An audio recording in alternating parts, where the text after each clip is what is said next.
Hello, good evening everyone. आज का जो टॉपिक है वो ये है कि आप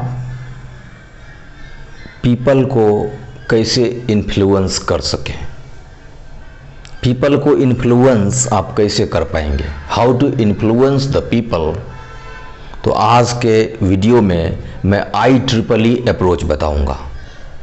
IEEE अप्रोच, I-E-E-E। किसी भी व्यक्ति को इन्फ्लुएंस करने के लिए आपको ये 4 चीज याद रखने पड़ेंगे। कन्विंसिंग करें, कम्युनिकेशन करें, आर्ट ऑफ परसुएशन की बात हो, अपनी बात किसी से मनवाने की बात हो, तो ये 4 चीज हमेशा ध्यान रखें। अगर किसी को इंगेज करना हो, ये 4 चीज का इंपॉर्टेंस है। तो सबसे पहला चीज है first IEEE means first I means inspiring. कि हर व्यक्ति, संसार का कोई भी व्यक्ति ऐसा नहीं है जो यह नहीं चाहता कि वो इंस्पायर्ड हो। जब कोई व्यक्ति आपके सामने आता है तो आप उनसे ये चाहते हैं कि वो कुछ ऐसी बात बोले जिससे मैं खुश हो जाऊं, या कुछ हमको लगे कि कुछ वजन आ गया हमारे जीवन में, या ऐसा लगे कि हमें कुछ इंस्पिरेशन मिले, अंदर से कुछ एनर्जी जनरेट हो जाए। That is called inspiration. हर व्यक्ति चाहता है कि वो इंस्पायर्ड हो। This is the natural tendency of every human being, that everybody wants to getting inspired from other person।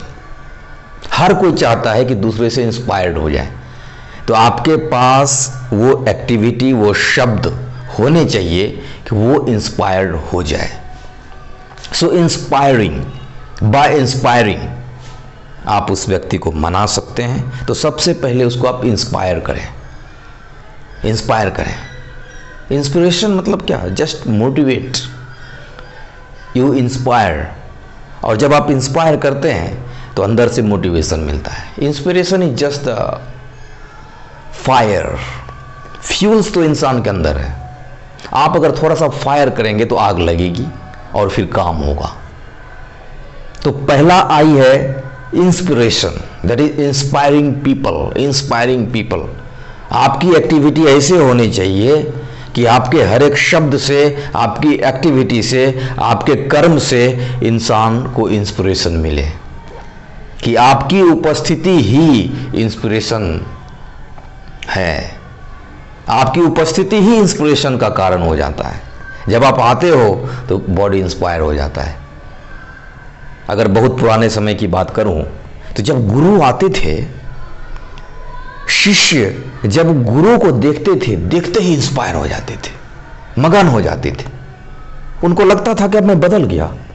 जितनी भी बुराइयां उसके अंदर रहती थी वो सब खत्म। एक पॉजिटिव इंस्पिरेशन, एक पॉजिटिव एनर्जी जनरेट होता था। अगर मैं अगस्त ऋषि की बात करूं तो वो जब अपनी कुटिया में तपस्या करते थे, साधना करते थे, तो इतना ज्यादा positive energy, cosmic energy intercept होता था उसके कुटिया में, उसके आश्रम में, कि जो व्यक्ति बुरे भावना से भी उसके कुटिया में प्रवेश करते थे, अच्छे बन के निकल जाते थे। That is the effect of positive energy. ऐसा क्यों हुआ? That is because of the inspiration.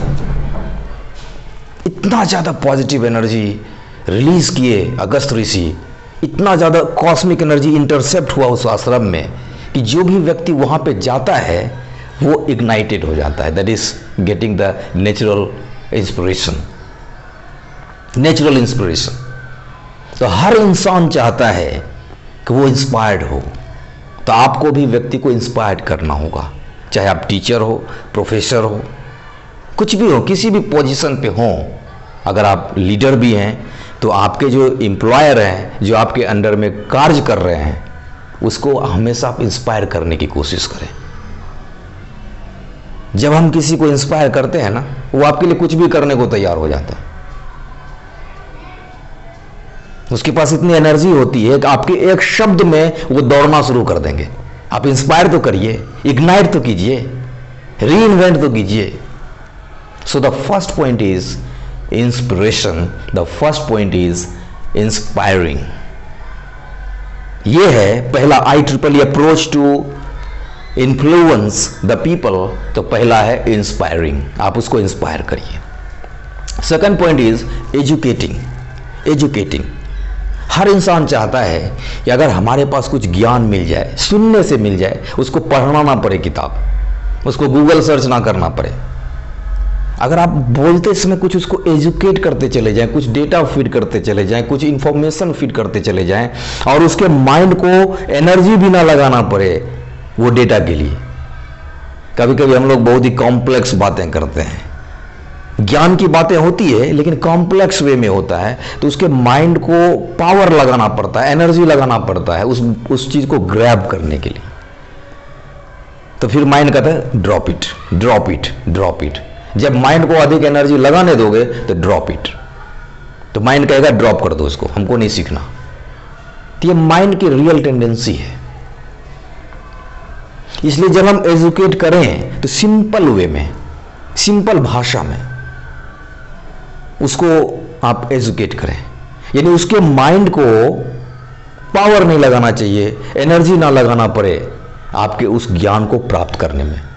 एक सिंपल वे में आप इंफॉर्मेशन भी फीड कर दें, उनको अच्छा लगेगा, वो फील करेंगे now I am getting educated with 5 minutes of talk with you. आपसे जो मैं 5 मिनट का टॉक किया उससे मुझे एजुकेशन भी मिल गया। तो पहला है इंस्पायरिंग, दूसरा है एजुकेटिंग। कुछ ना कुछ हम इसको एजुकेट भी करते चले जाएं। किसी भी प्रकार की बातें कर रहे हैं, जैसे आप कुछ एजुकेशन से बात करेंगे, कुछ इंफॉर्मेशन की बात करेंगे, वो ध्यान से सुनता है। No no no, this is the point worth noticing, notice करने वाला पॉइंट है, तो नोटिस करते हैं। फिर the second point is, the first point is inspiring, second point is educating, educate करके। थर्ड पॉइंट क्या है? Third point is inspiring, educating, entertaining, यानी एंटरटेनिंग। तीसरा पॉइंट है कि जब आप किसी से बात करें तो थोड़ा सा इंटरटेनिंग होनी चाहिए। ऐसा नहीं बहुत ही सीरियस मूड में पूरा सीरियस हो गए। देखिए भाई साहब, आपको बहुत समझनी पड़ेगी, टॉपिक बहुत ही कॉम्प्लेक्स है, बहुत ही ध्यान देने की ज़रूरत है। ज़िंदगी में पाना है तो कुछ खोना पड़ेगा। The topic is so serious. They give attention. लेकिन जब आप सीरियस होते हैं, माइंड जब सीरियस होता है, तो उस बातों को ग्रैब करने के लिए थोड़ा सा एनर्जी ज्यादा लगाना पड़ता है, क्योंकि उसको एनर्जी लगाना पड़ता है कि दूसरे जगह से हट के यहां पे आना है। एकाग्रता में एनर्जी चाहिए।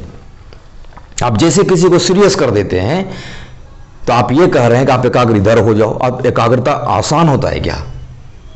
एकाग्रता करने में, क्योंकि उसको अब एफर्ट लगाना पड़ रहा है, ज्यादा एनर्जी लगाना पड़ेगा। माइंड कहेगा drop it, drop it, drop it.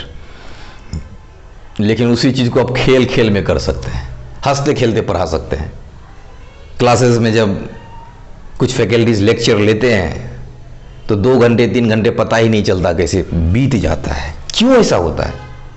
क्योंकि वो इतना सिंपलेस्ट वे में पढ़ाता है, एजुकेट करता है, इंस्पायर करता है कि उसको पता भी नहीं चलता, क्योंकि एनर्जी नहीं लगाना पड़ा ना। तो जितना सिंपलेस्ट वे में आप काम करेंगे, दूसरे को उतना ज़्यादा फीड कर पाएंगे, तो वो मेमोरेबल हो जाता है।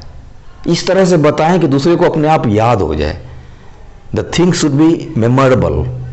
इमोशन से थोड़ा कनेक्ट करना पड़ेगा, मेमोरी से कनेक्ट करना पड़ेगा, कुछ नॉवेल्टी देनी पड़ेगी, तब आसानी से ग्रैब हो जाता है। और उसके लिए सबसे अच्छा तरीका है एंटरटेनिंग, एंटरटेनिंग, एंटरटेनिंग।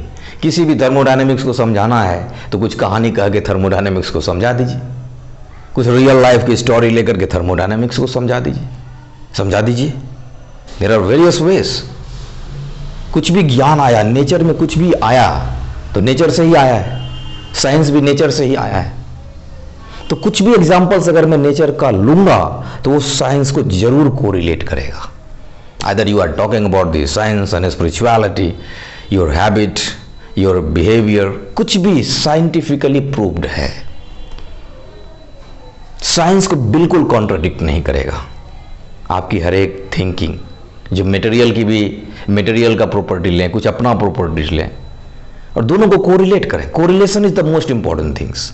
कोरिलेशन से समझ में आसानी से आता है। इसलिए थर्ड पॉइंट क्या है? एंटरटेनिंग। किसी भी तथ्य को एंटरटेन करके दूसरे को समझा देना, हंसते खेलते समझा देना, that is entertaining. And the last point is engaging, engagement.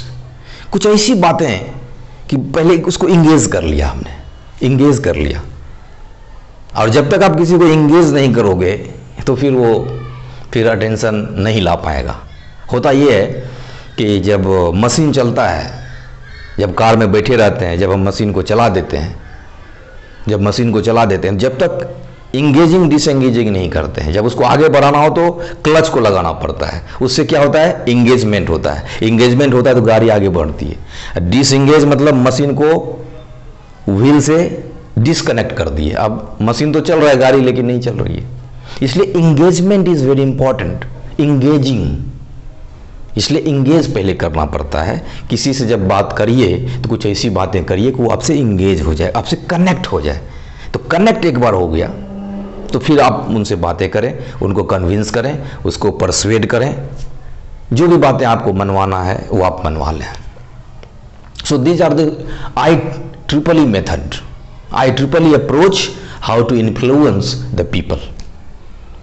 I for the once again, I for inspiring, E for educating, E for entertaining, E for engaging। ये 4 मेथड है, ये 4 तरीके हैं। अगर चारों को एक साथ अप्लाई करते हैं किसी भी इंसान पर तो फिर वो इंसान इन्फ्लुएंस हो जाएगा आपसे, और आपका जो डिसीजन होगा वो उसका भी डिसीजन होना शुरू हो जाएगा। आशा करता हूं कि आप लोगों को ये समझ में आया होगा कि how to influence the life of people. बहुत बहुत धन्यवाद।